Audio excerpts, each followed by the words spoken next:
Hey everybody! So the 8th of June is fast approaching, and that means for us Brits that we have a general election to vote in, which we're voting for the party that will lead our country for the next 5 years. And I think it's safe to say, guys, we're up shit creek with this one. Our options are communism and censorship. Take your pick. The only thing that I'm certain of in this election, guys, is I am not voting for Labour.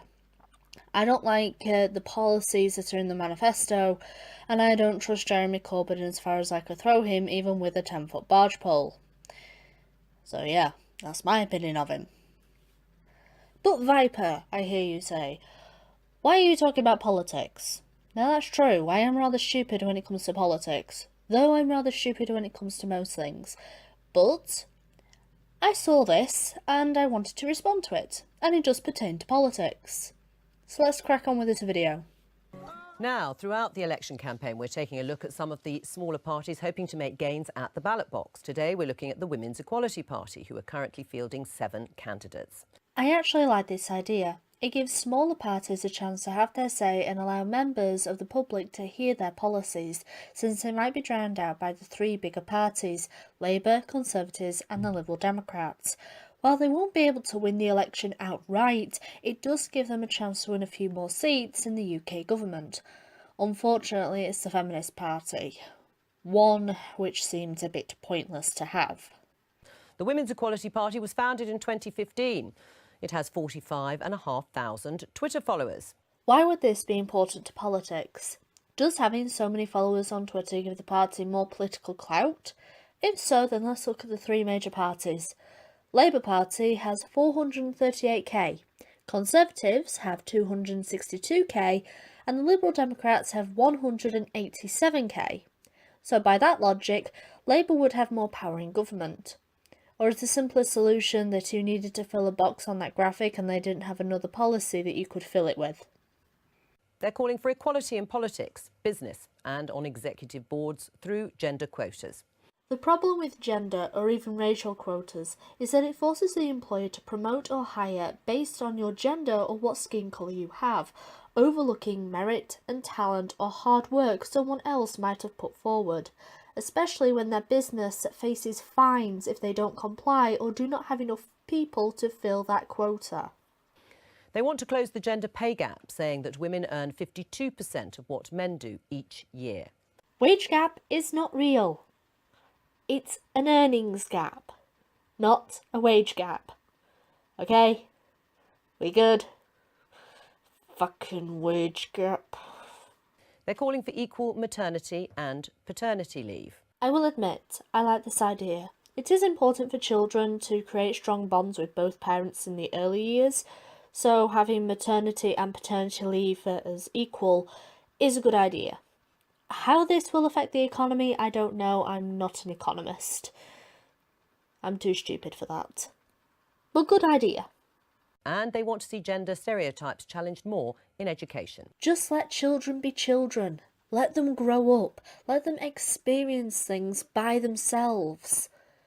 They don't need somebody over the shoulder to basically nanny them to make sure that they're growing up in a way that is suitable in current year.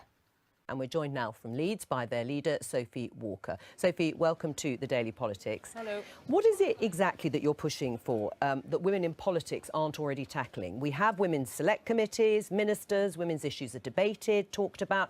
Why aren't you just backing the parties or the party that you think best represents women's rights? Because feminism has come a long way and we still have a long way to go. Our party has better candidates and better policies, so we won't back any of the other parties because they are run by patriarchal white men, and we have enough of patriarchal white men in the government. So, yeah. I'm sorry, everybody, I don't know where she came from. Bizarre. I have an intruder, it seems. Anyway. You would think that this party wouldn't even exist or would actually back another party simply because of everything that she's just listed off just there. I mean, we've got our second female Prime Minister and there are loads of women-only things that are discussed within government are part of government. So what makes this party different than, well, what we've already got? So yeah, now if you'll excuse me, I need to go and find out who that girl is. Because we've got much better policies and we've got much better candidates. And actually our whole system looks at it differently. What we're offering voters this time round is a better option, a different option, one that flips politics on its head, if you like. What we do is we design a system that works for the furthest first. I understand that you can't help everybody, but what does flipping politics on its head mean? If you're talking about more women being in government, well, Theresa May and all the other women who are in government, and even the Iron Lady herself, Margaret Thatcher, kind of have you beat. But, okay, what do your policies say about the housing crisis that we have right now in the UK? Or what about any issues involving Greenbelt or energy? What about immigration? What about security and defence? We've had 2 terrorist attacks in less than 2 weeks. What are you going to do about that? So if you look at the experiences of the single biggest discriminated against group, women. What? Women are the biggest group that is discriminated against. I think that's a load of codswallop. Women are not oppressed or discriminated in the UK or anywhere in the West. Women have equal opportunity when it comes to jobs and education. Girls are actually doing better in their schools compared to boys. Women are shown favour in divorce courts and shown leniency in criminal courts. Women's issues are discussed in government, and we have women in charge of certain divisions of government. We have our second female Prime Minister. So how exactly are women oppressed in the UK?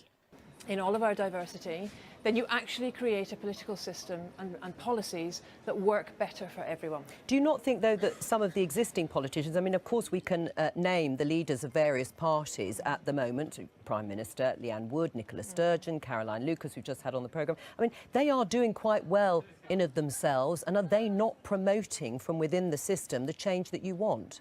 Because it's not enough. It's not enough that the general public can see that even a woman can be Prime Minister of the United Kingdom. It's not enough that the general public can see that even women can hold the upper echelons of government. It's not enough that women's issues are discussed in government whilst men's issues are laughed out of the room. It's not enough. They need more. They want more. No, that's why we're here. We're bringing new and fresh voices in our candidates, many of whom have never done politics before. That's not reassuring at all. And are providing exactly the kind of interesting and different backgrounds which would be so valuable in Westminster. But we're also looking really specifically and closely at how we redesign, for example, investment in the economy. So we will be prioritising a look at how you invest in the social infrastructure of this country. Time and time again, Chancellor after Chancellor stands up and says, you know, oh, here's a great idea to get the economy going, let's invest in physical infrastructure, let's invest in housing and roads and bridges. I would actually say that we need to get money flowing into Britain. So we need to look at our economy, our trade, our tourist industry. These are the things that are going to bring money into Britain. That way we get more money and then we can actually spend it on more social issues like housing, the police and the ambulance service, which I do agree do need bolstering, especially within the wake of what's happening at the moment. So that's what we need to focus on, in my opinion. And what we're saying is that how about if we just look at the other side of that? How about we invest in free childcare? That would have a transformative impact on the lives of women right across this country. And on top of that, you would also increase your tax base and you would decrease the number of out-of-work benefits. Honestly, guys, I'm split on the issue of free childcare. Now, I get where they're coming from, especially in the case of single parents. I get that it's easy just to drop off the kids at nursery, go off to work, and at the end of the day or at the end of the shift, pick your kids up and go home.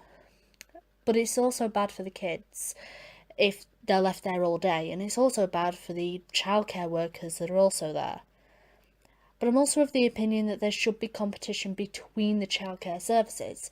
This way it drives rates lower. They are competing for your business. I don't know, guys. Tell me what you think of the issue of free childcare down below in the comments. It might give me a bit of clarity. But yeah, I'm split on the issue. And that would have a knock-on effect for everybody in a very, very positive way. Right. I mean, we haven't got time to go through costings, but I mean, in your manifesto, you open with the line, nowhere in the world do women enjoy full equality. I think that depends on your definition of equal where you are in the world. If you're here in the West, then women are actually placed above men. If you're over in Saudi Arabia, you're lower than dirt. So take your pick. I mean, do you really think that the position of women in Western liberal democracies can be compared to the situation experienced by women around the world in the way you've presented it there? Well, first of all, that's not our manifesto. That's our policy document that we launched in October 2015, right, and our manifesto is coming shortly. But you still stand by that? Yeah, we absolutely stand by that. And go to Saudi Arabia, and after you've spent some time there, get back to me and tell me how women in the West have it worse or just as bad as women over there. I fucking dare you. Let me take a moment to talk to my British viewers. The election is fast approaching, and I know the options we have are not great. As I said, we're up shit creek with this. But what I urge you to do is go out and vote. If you don't vote, then you have no reason to complain about the situation other people who did vote put you in. If you're like me and you don't know who to vote for, look at the manifestos. Look at what each party wants to bring into the country. What do you want to see enacted? What do you want to see rejected? And hopefully, when you're faced with that ballot paper, you'll know who to vote for. But if not, look for the Monster Raving Loony Party and vote for them. That's the end of the video, guys. I hope you liked it. Bye!